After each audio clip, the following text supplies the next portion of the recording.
Greetings everyone and welcome back to Warlock of the Firetop Mountain. Today we're gonna start a new story and we're gonna go with the DLC one.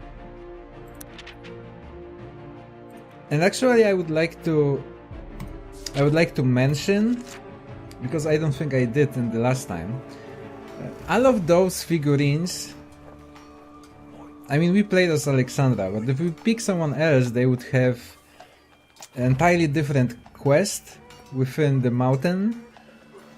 And I don't know, I do not think the layout of the place changes. It's just that you have entirely different thing to do. Like some guys doesn't need to kill the warlock on end because they have something entirely else as a main quest. Or they need to find something, you know, that you explore different areas of the mountain. So I thought that was pretty cool. I wasn't sure about that, so I didn't include it in the video. Although I wonder if because you can unlock those figurines by the souls which you collect during your gameplay, and it made me wonder, maybe each sets have different layout. I don't know. I really don't, because we won't unlock any figurines right now. What we're gonna do, however, is that I think there is more. Was there that many last time? I remember these guys, but I don't remember these guys, to be honest. Never mind. We're gonna go with the Goblin Scourge, which I think, and kind of hope, have a new layout. And this will be entirely new story. Question is, who we gonna pick to play us? We have Ophelia Lapwing. Good stamina, skill, luck. Some fairly basic attacks. Quick slash of her blade. Kind of like this guy. I think this guy means business, and holy shit, he have a lot of stamina. Not as much skill though. And we have stealthy looking guy. Okay, he notices things that would normally be unseen or ignored. Fortune favors you often. So this is a bit like Alexandra. This guy have great speed, agility and precision. Reading is not your strong suit. And she is educated, above average level of education. Oh shit, now I'm not sure, because I kind of been set of picking this guy. Oh, he can... Oh, that's a nice attack, actually.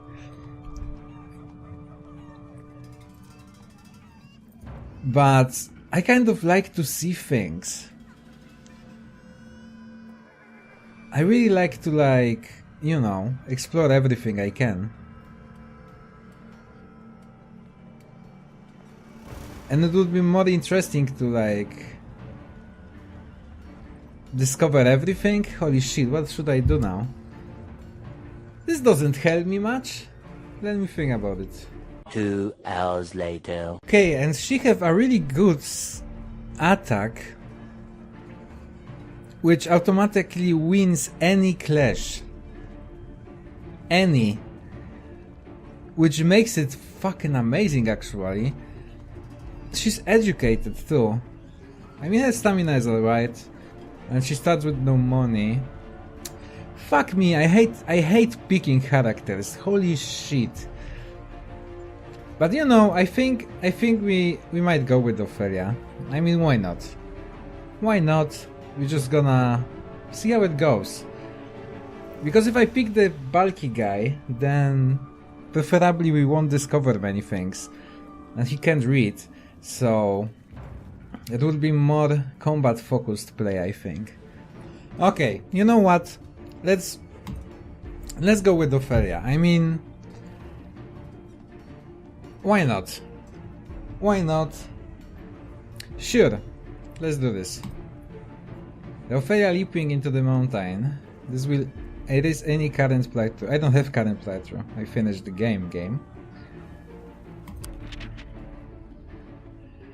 You've chosen Ophelia Lapwing. If you like, you may select a different hero. If you're happy with your choice, then you may travel to Firetop Mountain. I don't think we need to do tutorial again, so let's jump right in.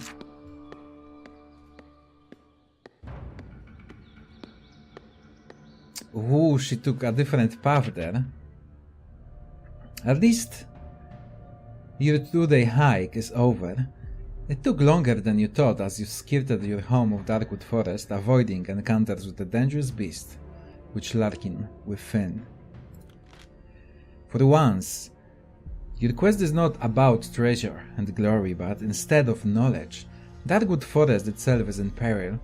The very life seems to be draining from the trees themselves. The once majestic trees are succumbing to a strange magical disease that makes them wither and rot within a matter of weeks. Young saplings which would have once taken their place are also failing to grow. You need to find out why this is happening, and the so-called warlock of Firetop Mountain may hold some clues, or at worst be directly involved with the potential of catastrophe.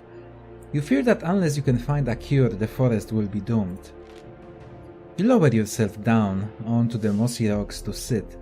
Moments rest, the mountain looming above you. Since leaving your home you have been faring unwell. At first it felt like fatigue, but more recently you have been sleeping fitfully and your skin has become feverishly hot to touch. After some time you make your way up a steep, rocky slope to a small opening in the cliff wall. You have seen goblins making their way to and from the entrance, and you are quite sure this is a possible entrance into Zagor's domain. Your adventure starts here. Peer into the gloom.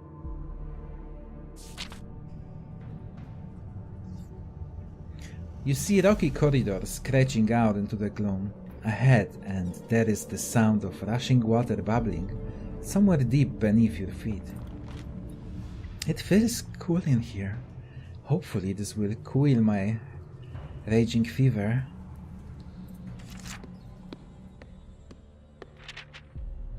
You light your lantern and begin wandering through the rock town tunnel. The walls are damp and there are small bones and animal droppings littered across the floor. You hear the sound of small scurrying feet in the darkness ahead.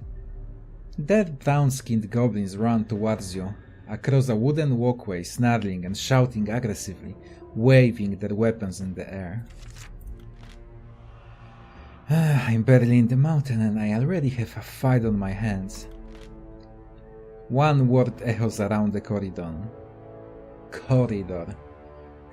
Intruder! Well, it's quite a start, I suppose. I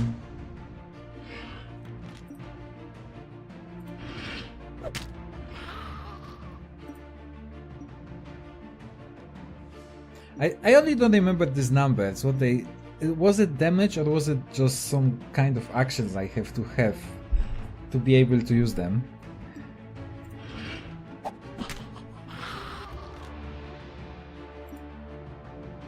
Yeah, I can do Eternal Flint now. Yeah, I think it's amount of turns I have to do.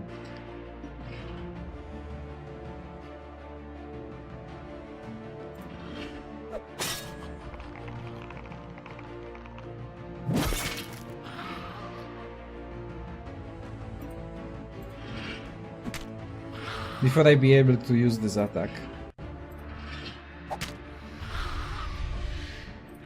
Well, that went really well. You quickly inspect the goblins and turn out some gold coins from their pockets. 5 gold pieces. You have learned much about goblins over the years, and your education tells you that they always post guards near the entrance. Their actual lairs always tend to be built a lot deeper underground. Let's hope this clan don't feel the need to have too many goblins guarding the entrance. That fight was quite noisy and could attract more. Hide the goblin bodies. You drag the 3 goblins back to the entrance and place them outside behind a large outcrop of rock. Hopefully they should be well hidden, even if there are more goblins prowling around on those slopes.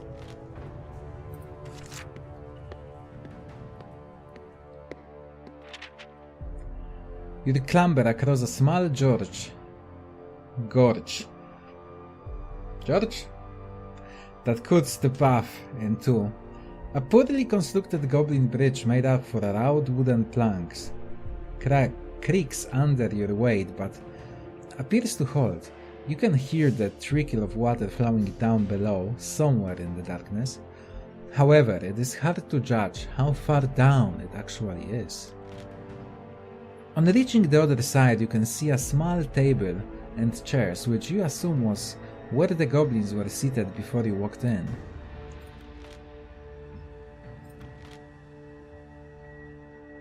And a save point. Just sit and rest.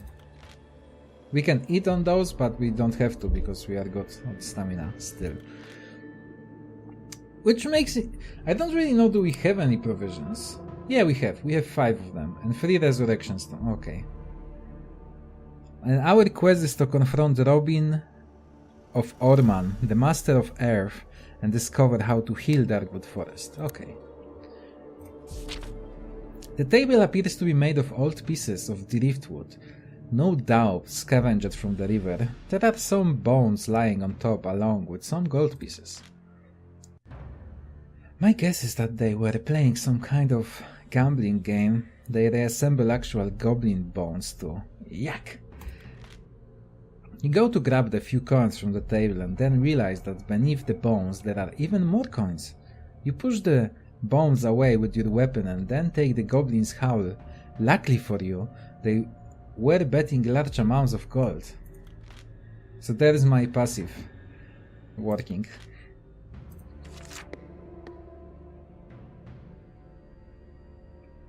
Okay. Oh boy, what a spooky fucking looking place. What should we investigate? I mean, we saved. I think the right way is the way along the cliff, perhaps, but I want to investigate this place first.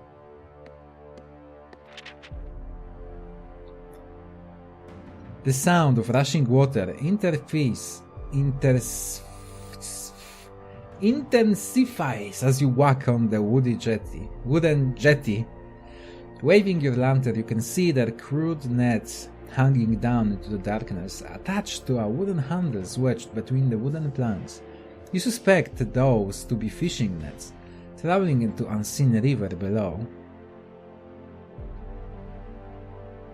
So, what diabolic creature we could pull out through the damned fishing nets? That's a question which has to be asked. You give the net a good pull and haul it up to the jetty. Is this how you even spell it? I don't know. 2 small white fish thrash around inside. I'm no fan of rough fish, but those could come in useful of my provisional low. Bending down, you begin to lift up the net. There is something heavy on the other end, and you need to sit and brace yourself despite your strength. You file to secure yourself. The wood is damp and slimy, and you realize that the weight is actually pulling you slowly closer to the edge.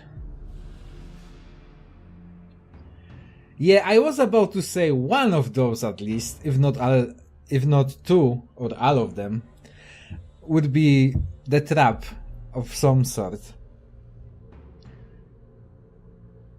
Can we secure ourselves? Is it worth it? Or is it better to just let it go? Oh shit, let's try to secure myself. I know this is a bad decision, okay?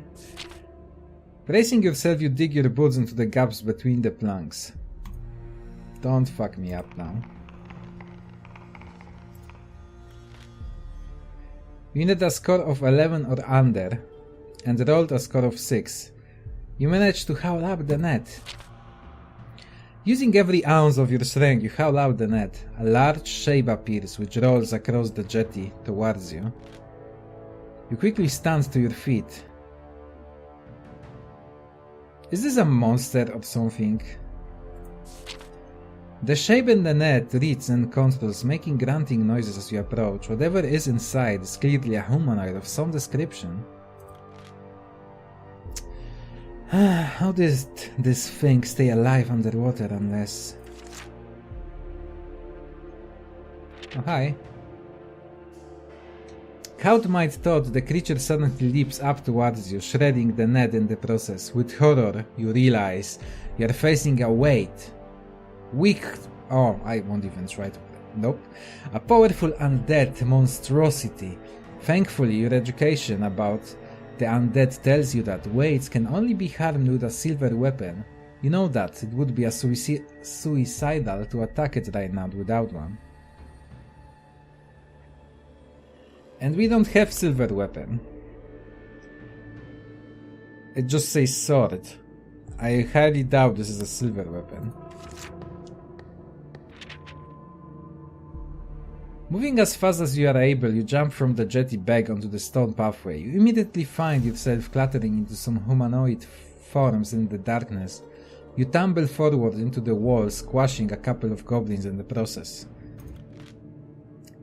You jump to your feet and can see 5 goblins scrambling, each one looking fiercely at you in shock and then in horror towards the wight that is chasing you.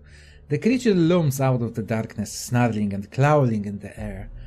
The goblins scream, some unintelligible curse words, seeming recognizing the enemy that wants to tear you all to shreds. Stand your guard and fight with the goblins? Nope. I tried this once before, in the first playthrough.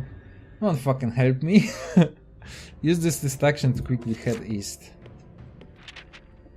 You stand beneath an iron cage that is suspended above you. To your left, 2 wooden beams hold up what appears to be a small wooden hut. To the right, you see a large wooden hut accosted by a number of wooden planks acting like a makeshift bridge.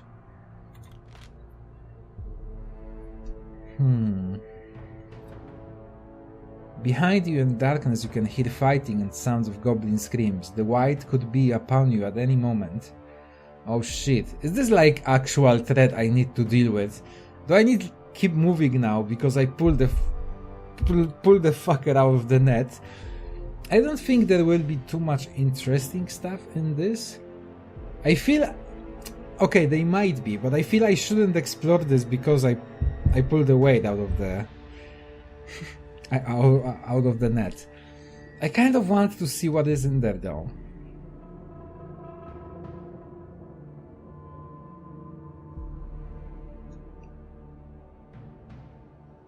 Sure, let's just... how bad could it be? Tentatively, you walk across the makeshift bridge, the wooden planks creaking under your weight.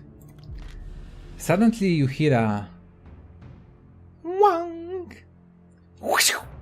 I don't know.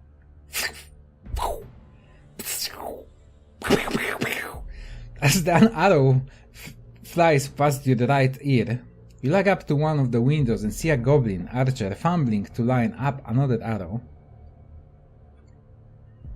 Climb up the window. You hit another, but this time the goblin has you within a point-blank range. Oh, you son of a bitch. Thankfully, this goblin archer is a poor shot, and even with such a mighty advantage, the arrow only causes a minor wound. It is enough to make you fall backwards though, and you clatter onto the deck. The goblin shrieks with laughter. Not wanting to be within any range of this creature, you make your way back across the bridge and decide to push on immediately. Maybe I should investigate it a little. Cautiously you walk down the passage, passing another wooden hut set on slits to your left. There is movement in 2 windows, and suddenly you hear the of bowslings as arrows rain down upon you.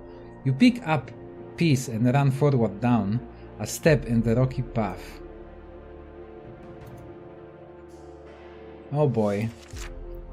We're really getting fucked here. My goodness, there's a lot of things happening in a very short period of time actually. I think that would be good opening moment. I'm enjoying it already. I mean, I know I would, because this is just my kind of games. I really like this immersive experiences. So yeah, I hope you enjoyed too, and you're looking forward to the next episode, next Friday. The comment section is down below, so let me know if you did enjoy it, or if you didn't. They're gonna see you with more Goblin Scourge. That's probably not how we pronounce it either, but whatever. Next Friday. For now, farewell.